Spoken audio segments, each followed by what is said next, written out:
Welcome to Tibet This Week, where we bring you a weekly news edition on His Holiness the Dalai Lama, Tibet, and the Central Tibetan Administration. These are the headlines. His Holiness the Dalai Lama meets Indian Minister, prays for victims of storms in South and Southeast Asia. Scientists, researchers, and Buddhist scholars meet for Thukdam study team meeting.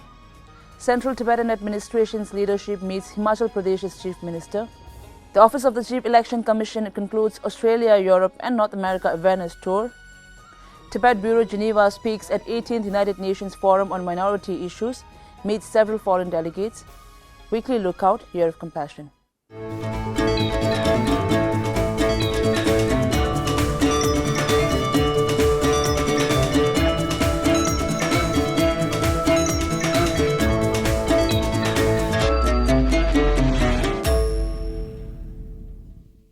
Last Sunday, His Holiness the Dalai Lama granted personal audience to Revenue Minister of Himachal Pradesh, Jagat Singh Negi, along with Indian parliamentarian Harish Janathan and his family.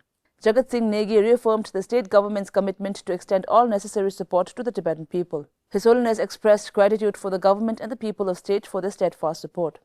In a condolence letter shared on the Office of His Holiness the Dalai Lama's website, His Holiness offered prayers for the ones who suffered in the recent torrential rains and storms in Indonesia, Sri Lanka, Vietnam, Thailand, Malaysia, the Philippines, and the nearby areas. This week, a Thukdam study team meeting took place in Dalai Lama Institute for Higher Education, Bangalore, South India. Prominent Buddhist scholars, scientists, and researchers are meeting for 5 days starting this Tuesday to discuss Thukdam study overview, goals of Thukdam study, methods and measures used in Thukdam cases, the developments in progress, current protocols and proposed integrated developments, including framework for longitudinal healthy aging study. Members of the team include Venerable Telu Rinpoche, Professor Richard Davidson, Professor Alexander Kaplan, Dr. Sidhen Doshi Sadhuthang, Dr. Tsawang Tamdin, Dr. Bindu 𝑀𝒊𝒃𝒆𝒕, Dr. 𝑃𝒆𝒕 𝑀𝒉𝒊𝒔 𝾌𝒆𝒌 𝑛𝒑𝒠𝒻 𝑁𝒂𝒑, 𝾌𝒌 𝑙oDrö 𝑆angpo, and Dr. Tony Tidwell. Talking about the objective of the Thukdam study, neuroscientist Professor Richard Davidson tells Tibettv the Thukdam study was inspired by His Holiness the Dalai Lama about 20 years ago. Thukdam study really was inspired by His Holiness the Dalai Lama in about 2005 or 2006, asking me to please study Thukdam because His Holiness, I think, recognized that this is a phenomenon that's described in the Tibetan Buddhist literature that really challenges our understanding of the relationship between mind and brain. How can a person still have this residual level of awareness at the same time that his heart has stopped, his breathing has stopped, and maybe his brain has stopped? So this is a real challenge for Western science. And so we, of course, were enthusiastic about starting this project. And it began in a very modest way, and it's now grown. We have teams from the US, Russia, and India that are all integrated together now. And this meeting was a very important meeting in helping to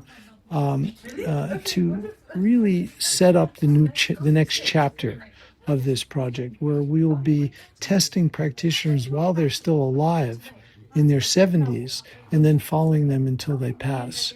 And this will enable us to look at brain activity as well as other markers which may predict which individuals will go into Thukdam and which will not. And so this is an exciting new phase of this research that we're about to begin. Dr. 𝒃𝒆𝒕 𝑀𝒉𝒊𝒔 is an associate professor at the Center for Consciousness Studies at the National Institute of Mental Health and Neurosciences, NIMHANS, in Bangalore, India.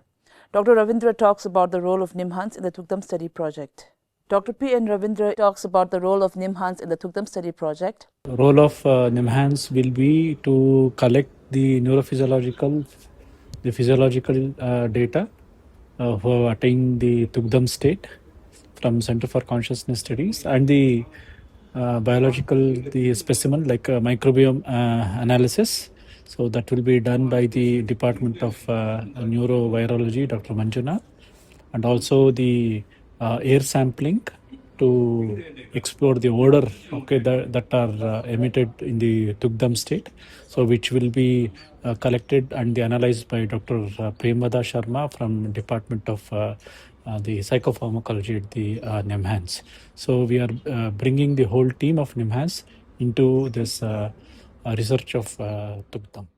Thukdam is a Buddhist phenomenon in which realized master's consciousness remains in the body despite its physical death. Though they are declared clinically dead, their bodies show no signs of decay and are found to remain fresh for days or weeks without preservation. According to Tibetan Buddhist literature, there is a certain glow on their face and a warmth in their body as a normal living person would. Thukdam is a Tibetan word with Thuk meaning mind and Dham standing for Samadhi or the meditative state. The scientific inquiry into this phenomena has begun under the initiative of His Holiness the 14th Dalai Lama. In separate meetings, representatives of the different bodies of Central Tibetan administration met with Himachal Pradesh's Chief Minister, leader of the opposition party, and members of the Legislative Assembly as they arrived for the winter session of the Himachal Pradesh Legislative Assembly held in 𝒊𝒃𝒆𝒕 𝑻𝒉𝒊𝒔 Kashak Secretary 𝒌𝒊𝒃𝒆𝒕 𝑘𝒆𝒃 and Secretary Pandyan Thundrup of the Department of Home (CTA) met with Himachal Pradesh's Chief Minister Sukhwinder Sukhu to formally extend an invitation to grace the upcoming anniversary of the conferment of the Nobel Peace Prize upon His Holiness the Dalai Lama as the chief guest on December 10, 2025. The Standing Committee of the Tibetan Parliament in Exile, led by Speaker 𝒊𝒃𝒆𝒕 𝑚𝒊𝒃𝒆𝒕 and Deputy Speaker 𝒊𝒃𝒆𝒃 Tekang, met with Sukhwinder Sukhu, Speaker Shri Kuldip Patania, Leader of the Opposition Party Shri Jairam Thakur, and members of the Legislative Assembly in 𝒊𝒃𝒆𝒕 𝑻𝒉𝒊𝒔.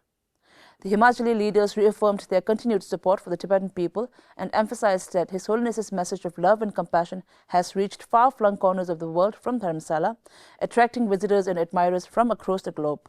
Upon the invitation of Speaker Shri Kuldip Patania, the delegation from the Tibetan Parliament in Exile also observed the ongoing session, where they were warmly welcomed with applause by the House during 0 hour.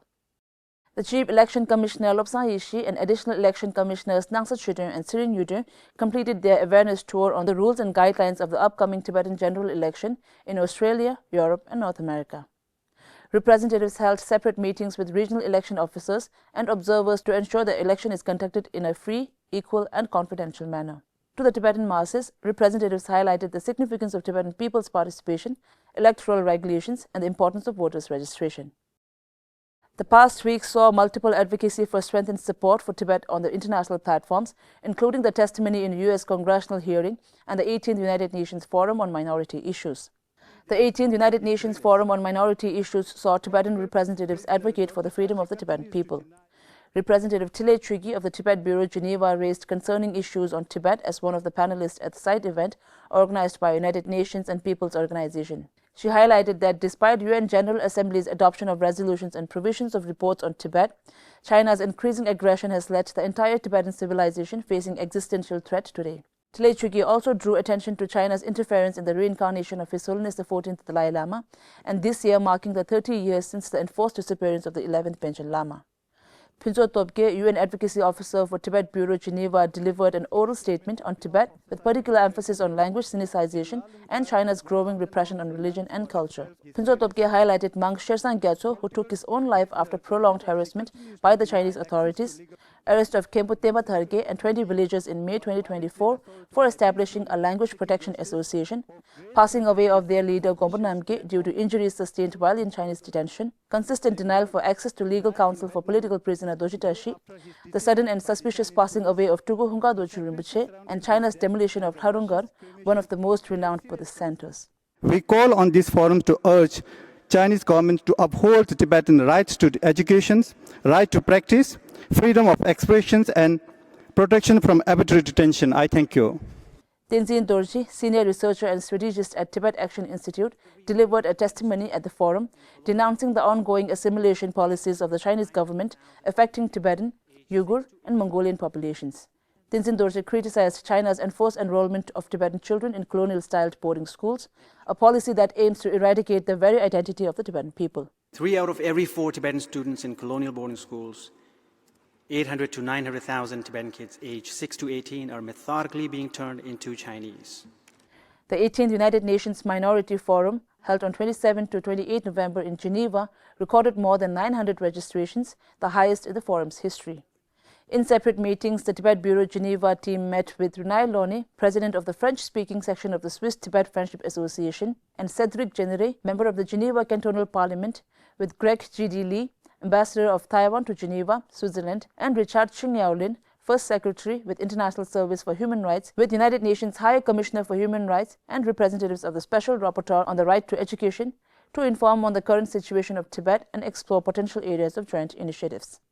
The Congressional Executive Commission on China's latest hearing featured testimony from Chinese Christians, a Hui Muslim, and a Tibetan Buddhist, including ICT's 𝒊𝒔 𝒌𝒆𝒌. It also included resounding calls for new initiatives to take a tougher stance on China's ongoing occupation of Tibet. The hearing, entitled China's War on Religion, the Threat to Religious Freedom and Why It Matters to the United States, took place on November 20, 2025. The other witnesses included Sam Brownback, former Ambassador-at-Large for International Religious Freedom, who emphasized that US should announce support for the Dalai Lama's middle way approach for Tibet, and if China would not agree to this within a set period of time, then US should announce recognition of an independent Tibet. I believe we should announce our support for the Dalai Lama's middle way approach for Tibet, genuine autonomy for Tibet within China. Now, while I have significant doubts that this will work, but if China will not agree to this within a set period of time, say 60 days, we should announce our recognition of an independent Tibet. If they're not going to go with this route that he's put forward, we should announce our support for an independent Tibet. Tibet, and for that matter Xinjiang, have never been a part of China. Representative 𝒊𝒃𝒆𝒕 expressed agreement with the impatience on Tibetan issue. International Campaign for Tibet 𝒊𝒔 𝒌𝒆𝒌 highlighted the need for international support for Tibet. The Trump administration should implement TPSA, other legislative, and sanction Chinese authorities who deny Tibetan religious freedom. They should engage multilaterally with other countries on Tibetan religious freedom. They should demand the release of Tibetan political prisoners, including the 11th Panchen Lama and Thang Edi. They should stop transnational repression.